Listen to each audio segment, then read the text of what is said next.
और रूस ने अपना कब्जा अभियान तेज कर दिया है। निप्रो पेट्रोवस्क में भीषण युद्ध, 5 गांवों पर रूसी सेना का कब्जा।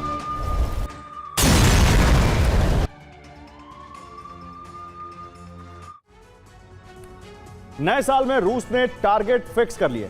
आने वाले वक्त में युद्ध के कई मोर्चे खुल सकते हैं, क्योंकि रूस का विस्तार करने के लिए सैनिक यूक्रेन से आगे बढ़ेंगे। पूर्वी उत्तरी यूरोप में नेटो ने अलर्ट जारी कर दिया है। रूस को रोकने के लिए डिफेंस वॉल बनाई जा रही है। ऐसे में माना जा रहा है कि रूस बौखलाकर साल शुरू होते ही हमले कर सकता है, जबकि नेटो भी जवाब देने को तैयार है।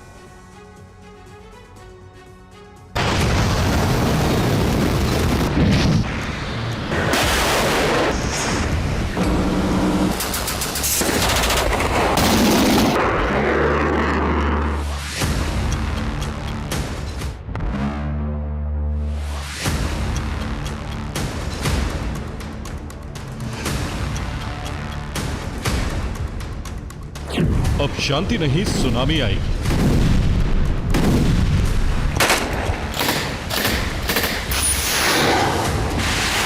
ये पुतिन की ललकार।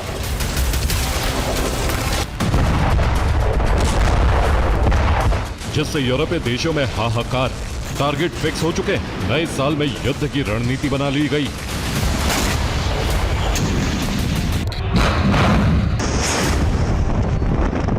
अब फाइनल प्रहार की बारी।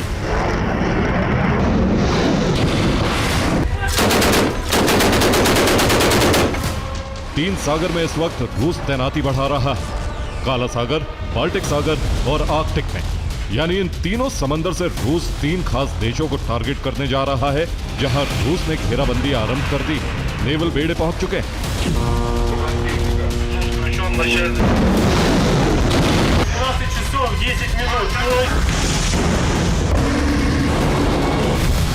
तबाही का विस्तार आर्कटिक से लेकर बाल्टिक तक होना तय माना जा रहा है, जबकि काला सागर में बारूदी बवंडर उठता ही रहा है।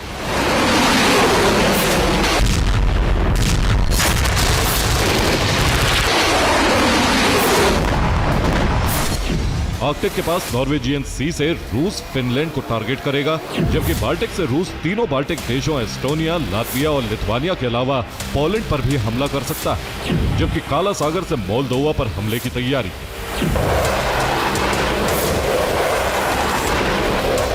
यानी यूरोप में तबाही आनी तय मानी जा रही।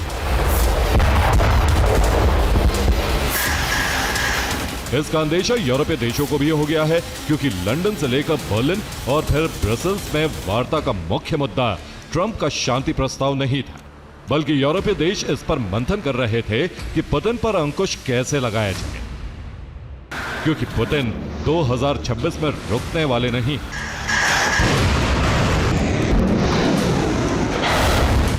एक दिन पहले ही 2 यूरोपीय नेताओं ने 2026 को लेकर बड़ी भविष्यवाणी की। यूरोपीय देशों से रूस के युद्ध की आशंका प्रबल।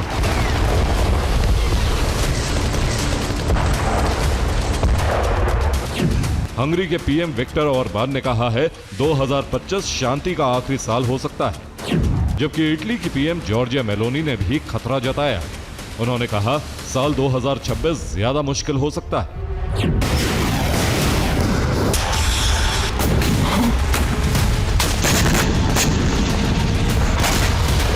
हंगरी और इटली ने वही कहा है जो पुतिन कहते रहे हैं। अगर यूक्रेन को सैन्य मदद नहीं रोकी गई तो यूक्रेन का खात्मा होगा और यूरोपीय देशों को इसका खामियाजा भुगतना पड़ेगा।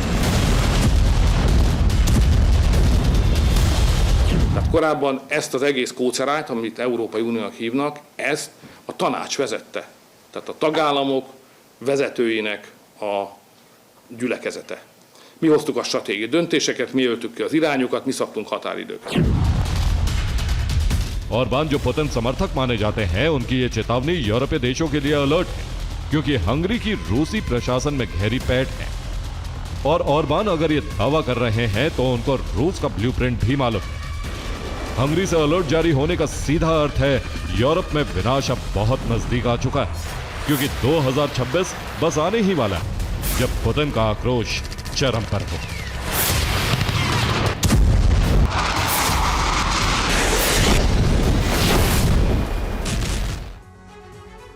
और विध्वंस का दूसरा चरण नए साल में शुरू हो सकता है। इसके लिए रूस के टारगेट पर एस्टोनिया आ सकता है। ऐसा कहा जा रहा है रूस एस्टोनिया में बफर जोन का विस्तार कर सकता है। बफर जोन एस्टोनिया की नार्वा नदी से शुरू होगा, जो एस्टोनिया का एंट्री पॉइंट भी होगा, जबकि इससे आगे वुहांदू नदी तक रूसी सैनिक पहुंचेंगे, जो बफर जोन का मिडिल पॉइंट हो सकता है। इससे आगे एस्टोनिया रूस बॉर्डर से बफर जोन आखिरी पॉइंट तुस्ती तक आ सकता है। रूसी सैनिक एक साथ पूरे बफर जोन में बढ़ेंगे, जिसकी पूरी लंबाई 294 किलोमीटर है, जबकि बफर जोन की चौड़ाई 15 किलोमीटर है। सैनिक आगे बढ़कर कब्जा कर लेंगे। रूस कुल 4410 वर्ग किलोमीटर इलाके पर कब्जा कर सकता है।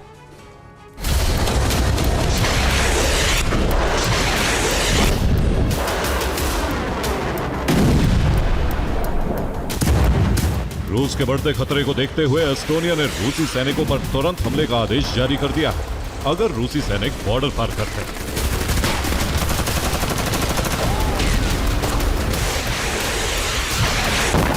एस्टोनिया के अलावा दूसरे बाल्टिक देशों में भी रूस को लेकर खौफ बढ़ता जा रहा है, क्योंकि रूस घेराबंदी करने में जुट गया। इस बारे में यूक्रेन के इंटेलिजेंस चीफ किरोलो बुदानोव ने आगाह किया। रूस 2027 से पहले बाल्टिक में बड़े हमले करेगा, जिसमें उसके पहले टारगेट तीनों बाल्टिक देश होंगे जहां वो कब्जा करेगा, लेकिन पोलैंड पर भी स्ट्राइक करेगा, जिससे वो रास्ते में ना आए।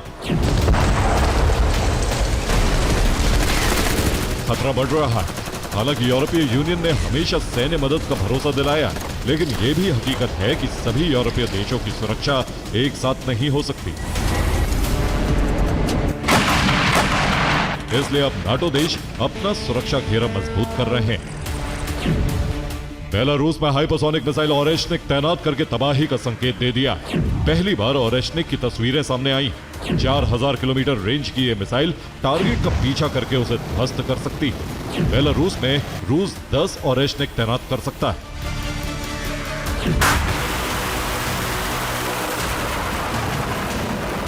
इसके अलावा कैलिनिनग्राद में भी उसने परमाणु हथियार वॉर रेडी कर दिए, यानी रूस का फोकस अब बाल्टिक देशों पर हो गया। यही वजह है उत्तरी और पूर्वी यूरोपीय देश सतर्क हो रहे हैं। खासतौर से रूस से लगे देशों में नाटो सैन्य ठिकाने बना रहा है। जहां पहले से बेस है, वहां तैनाती बढ़ाई जा रही। एंटी ड्रोन सिस्टम के अलावा डिफेंस सिस्टम, बॉम्बर्स और फाइटर जेट लगाए जा रहे हैं। साथ ही बंकर भी बनाए जा रहे हैं, जिससे रूस के हमलों से बचा जा सके। और रूस से लगने वाले बॉर्डर पर नेटो तैनाती बढ़ा रहा है। बंकर बनाए जा रहे हैं। रूस नॉर्वे बॉर्डर करीब 195 किलोमीटर लंबा है, जहां बड़ी तैनाती की गई है। रूस फिनलैंड बॉर्डर पर सबसे ज्यादा हथियार लगाए गए हैं। यह बॉर्डर 1340 किलोमीटर लंबा है। इसके अलावा बाल्टिक देश एस्टोनिया से रूस का बॉर्डर 338 किलोमीटर लंबा है, जहां तनाव बना हुआ है। रूस लातविया बॉर्डर जो 283 किलोमीटर लंबा है, वहां भी नेटो ने डिफेंस सिस्टम और सैनिकों की तैनाती की है।